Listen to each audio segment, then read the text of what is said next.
የተወደዳችሁና የተከበራችሁ ተመልካቾቻችን ለዛሬ ለተሰኞ የካቲት 9 ቀን 2018 ዓ.ም ከኢትዮ ዲስኮርስ ጋር ያዝንላችሁ የቀትር ዜናዎች ከዚህ ሰዓት ጀምሮ ወደ እናንተ የምናደርስላችሁ ይሆናል። በቅድሚያም ርዕሰ ጉዳዮቹን እንጠቁማችሁ። ፋኖ ወረታ ከተማን መቆጣጠሩ ተገለጸ። የኦሮሚያ ክልል ምክትል ፕሬዝዳንት የሆኑት አቶ አወሎ አብዲ ኦሮሞን ዘርፋችሁ በሰላም ለመኖር አታስቡ በማለት አስጠነቀቁ።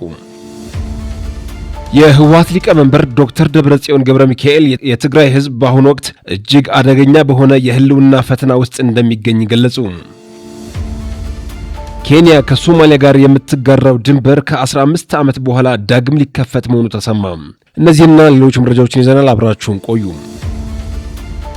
የኦሮሚያ ክልል ምክትል ፕሬዝዳንት የሆኑት አቶ አወሎ አብዲ ኦሮሞን ዘርፋችሁ በሰላም ለመኖር አታስቡ በማለት አስጠነቀቁ።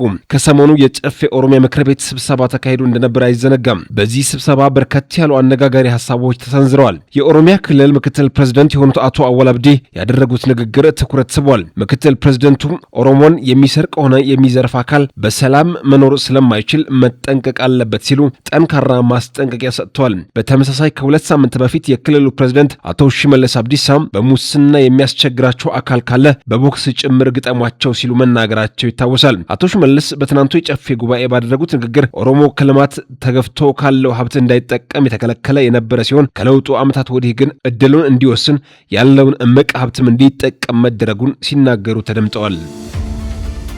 የህወሓት ሊቀመንበር ዶክተር ደብረጽዮን ገብረ ሚካኤል የትግራይ ህዝብ በአሁኑ ወቅት እጅግ አደገኛ በሆነ የህልውና ፈተና ውስጥ እንደሚገኝ ገለጹ።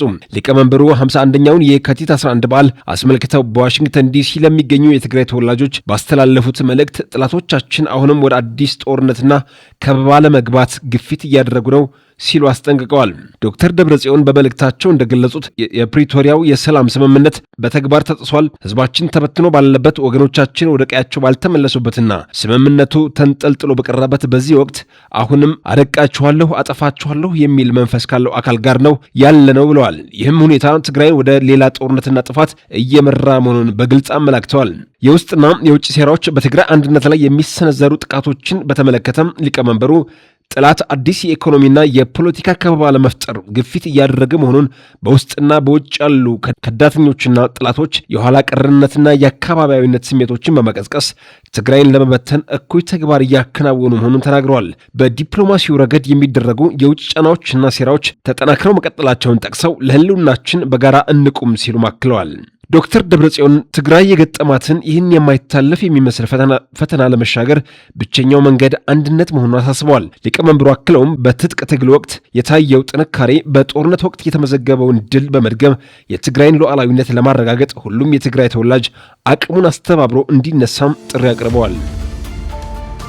ፋኖ ወረታ ከተማን ተቆጣጠረ። ሰሞኑን ፎገራ ወረዳ ውስጥ የሚገኙ ከተሞችን የተቆጣጠረው ፎገራ ክፍለ ጦር ዛሬ የፎገራ ወረዳ ዋና ከተማ የሆነችውን ወረታ ከተማን ሙሉ በሙሉ መቆጣጠሩን ይፋ አድርጓል። ወደ ከተማዋ በአምስት አቅጣጫ በጉበና፣ በሸለቆ፣ በኮሌጅ፣ በሻጋ በርና በቄራ የገባው ጦሩ ከተማዋን በእጁ አስገብቷል። የመንግስት ስትራቴጂክ የሆነችው የወረታ ከተማ መንግስት ከፍተኛ ቁጥር ያለው አድማ ብተና ሚሊሻና ፖሊስ አደራጅቶ ምሽግ ሰርቶ ከተማዋን ላለመልቀቅ ቢሞክርም የፋኖ ወታደር ሰብሮ በመግባት ከተማዋን በእጁ ማስገባቱን ነው የተገለጸው። የገዢው ብልጽግና ፓርቲ ምክትል ፕሬዝዳንት የኢትዮጵያ ህዝብ ጦርነትና መከራ እንደሰለቸው አመለከቱ። የብልጽግና ፓርቲ ምክትል ፕሬዝዳንት ተመስገን ጥሩነህ ፓርቲያቸው ብዙ ፈተናዎች አሉበት፣ ነገር ግን አቅሙ ትልቅ ነው ያሉት ተመስገን ጠላት ሲሉ የገለጿቸው ኃይሎችም ወጥመድ ይዘረጋሉ፣ ነገር ግን እናልፋቸዋለን በማለት የፓርቲያቸውን አቋም ገልጸዋል። መከራና ጦርነት የሰለቸው የኢትዮጵያ ህዝብ በትክክል የሚመራው መሪ ካገኘ መስራት ይችላል ሲሉም ተደምጠዋል። ኬንያ ከሶማሊያ ጋር የምትጋራው ድንበር ከ15 ዓመት በኋላ ዳግም ሊከፈት መሆኑ ተሰማ። ኬንያ ከሶማሊያ ጋር የምትጋራው ድንበር በአልሸባብ ተደጋጋሚ ጥቃቶች ምክንያት ከተዘጋ ከ15 ዓመት በኋላ በሚያዝያ ወር ሊከፈት መሆኑን የኬንያው ፕሬዝዳንት ዊሊያም ሩቶ ማስታወቃቸውን ቢቢሲ ዘግቧል።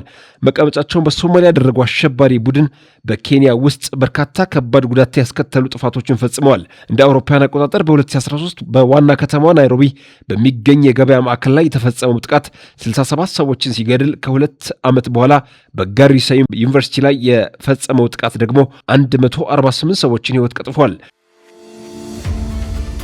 ተመልካቾቻችን ለዛሬ ዕለተ የካቲት 9 ቀን 2018 ዓ.ም ከኢትዮ ዲስኮርስ ጋር ያቀረብንላችሁ የቀትር ዜናዎች በዚህ ተቋጭተዋል። ከመሰናበታችን በፊት ርዕሰ ጉዳዮችን በድጋሚ እናስታውሳችሁ። ፋኖ ወረታ ከተማን መቆጣጠሩ ተገለጸ። የኦሮሚያ ክልል ምክትል ፕሬዝዳንት የሆኑት አቶ አወሎ አብዲ ኦሮሞን ዘርፋችሁ በሰላም ለመኖር አታስቡ በማለት አስጠነቀቁ። የህወሓት ሊቀመንበር ዶክተር ደብረጽዮን ገብረ ሚካኤል የትግራይ ህዝብ በአሁኑ ወቅት እጅግ አደገኛ በሆነ የህልውና ፈተና ውስጥ እንደሚገኝ ገለጹ። ኬንያ ከሶማሊያ ጋር የምትጋራው ድንበር ከ15 ዓመት በኋላ ዳግም ሊከፈት መሆኑ ተሰማ።